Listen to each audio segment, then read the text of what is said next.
What's up, sons? It's Blind Rod with Son of a Tech once again, and today we're going to be talking about the software components required for mining cryptocurrency. This could be anything from Ethereum to, of course, Ravencoin, and even some kind of crossovers to ASIC mining with Bitcoin and so on and so forth. And yes, I did that intentionally this time. But before we get into it, here's a word from our sponsor. The following is a paid advertisement. Hi guys, have you all heard about the co-vesting copy trading module? Guess what news I'm bringing you today? There has been a strategy which has changed the lives of 37 lucky followers who joined from the start. Here's a tweet made by official Prime Twitter account congratulating a strategy manager. There is a strategy called Satoshi Bets, managed by a gentleman right here who has showed excellent trading results, earning more than 1.5 million in just under 3 days. As you can see, he has achieved some really insane results and made a total return of over 1800% for his followers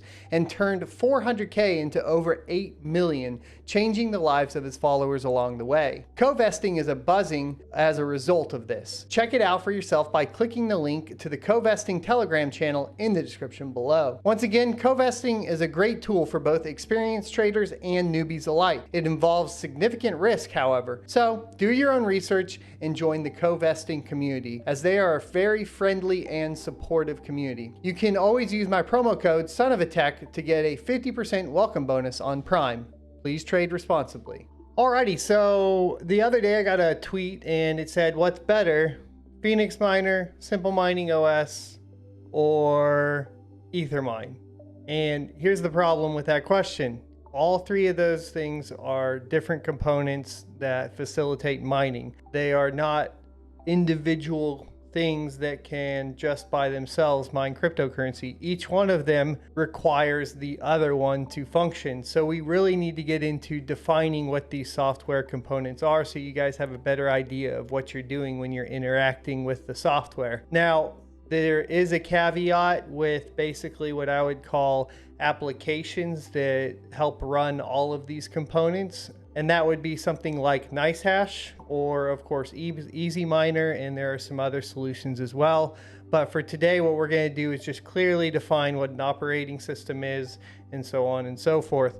But what I'll do here is pull this up and we're going to start with Simple Mining. Now, the thing about Simple Mining is it's not just an OS, right? So when you think of an operating system, you think of things like Windows, Linux, so on and so forth. What Simple Mining is just a specialized distribution of Ubuntu, which is Linux, that allows you to go ahead and mine and control rigs remotely through what is known as a web GUI or a web user interface, right? So that is what Simple Mining is. That is what Hive OS is. That is what EthOS is, and MinerStat to a certain extent, depending on how you're installing it. That's what MinerStat does as well. All of these operating systems are essentially just pre-packaged distributions of Ubuntu that allow you to mine easily. There's nothing special about them outside of that. Everything that you download or utilize as far as miners and so on would be the same on Windows or Linux. Now that gets us into miners, because when we're talking about, of course, Simple Mining, you can select different miners to go ahead and mine with. And basically those miners are going to include things like Phoenix Miner here, which I have pulled up, LOL Miner, which is in the guide for, of course, Ethereum, T-Rex Miner. There's a lot of different ones. Now, miners are important because they are basically what is controlling the instructions to your GPU to mine the cryptocurrency. And every miner will support various different algorithms, and you will need to basically validate that the coin you are mining is the same algorithm as the miner that you're trying to utilize. Most miners support Windows and Linux, and you will be able to download them directly from their GitHub or a mega download site.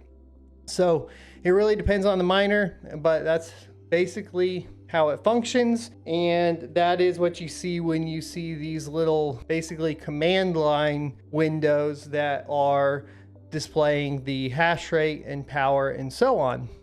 Now, that doesn't mean that you can just run the miner without a pool. So what is a pool?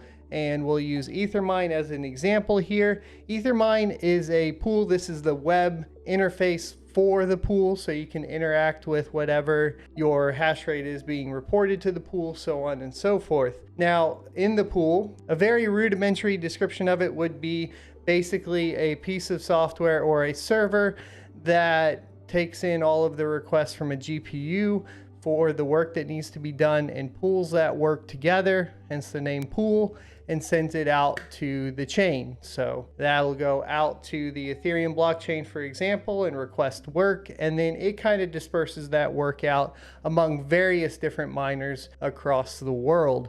And why would a pool do that? Well, a pool primarily does this because the required amount of hash rate to solve a block is significantly higher than, say, a single GPU or even a single 8-card mining rig would be able to handle on its own. So pools are there so that you can actually solve blocks, and then the way that they function is depending on how much hash rate you have, you get what's known as shares. So think of it at a very simple term.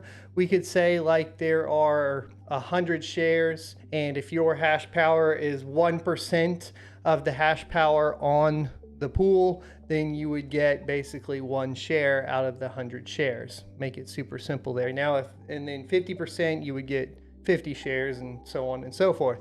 It's a little bit more complicated than that, but a very basic term, that's kind of what's happening, so that you guys are clear on that. The important things that you need to learn is the miner is different than the pool, which is also different than the operating system, okay? Miners can run on multiple different operating systems, and miners can mine to multiple different pools, just depending on how you want to set it up. So when you're trying to set up a mining rig, you basically need to be keeping this in mind. If we want to talk about NiceHash in particular, that's a good example of a software, a suite, I suppose you would call it, because it is multiple things. You have the NiceHash application, and that will basically run through all the benchmarks and so on and manage which miners are going to be running. Behind NiceHash are multiple miners, things like Phoenix Miner, T-Rex Miner, LOL Miner, and so on, whatever they may be. And it downloads